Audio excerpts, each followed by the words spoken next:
Psalm 51 is not a song written in a good moment. It is not a prayer from a peaceful season. It is the sound of a man who finally stopped running from the truth. David wrote Psalm 51 after one of the darkest moments of his life. After adultery. After deception. After bloodshed. After months of silence. And when the prophet Nathan finally confronted him, David did not argue. He did not explain himself. He did not justify his actions. He broke. That is why Psalm 51 still matters today. Because this psalm shows us what repentance really looks like when excuses die.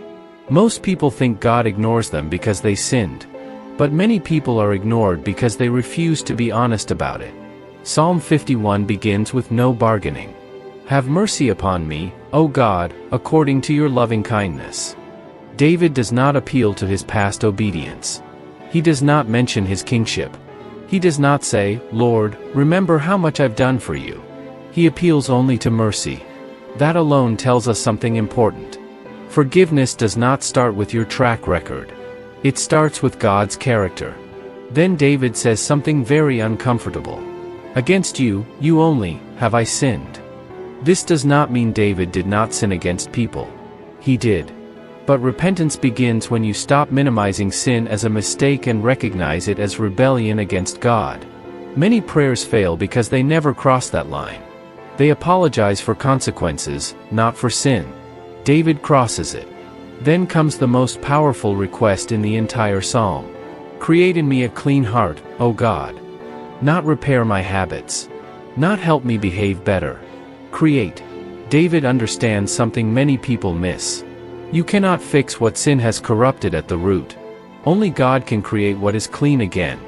That is why surface repentance never lasts. It focuses on behavior while the heart stays unchanged. David asks for inner surgery. Then he says something many people are afraid to pray. Do not cast me away from your presence. David knows forgiveness is not the greatest fear. Separation is. And this is where Psalm 51 becomes deeply personal. Because many people stop praying not because they don't believe God forgives, but because they secretly believe God is tired of them. David does not assume acceptance. He asks for it. And God does not reject him. Then David reaches the core of the psalm. A broken and contrite heart, O God, you will not despise. This is the verse everything turns on. Not loud prayers. Not long prayers. Not religious language. Brokenness. A heart that stops defending itself. A heart that stops pretending. A heart that finally agrees with God. That kind of heart, God does not reject. If you feel unworthy to pray today, Psalm 51 is for you.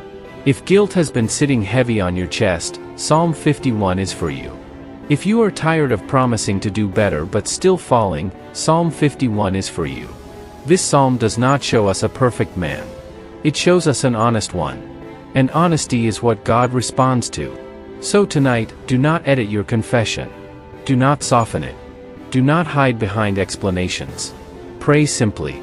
Create in me a clean heart, O God. That prayer still works.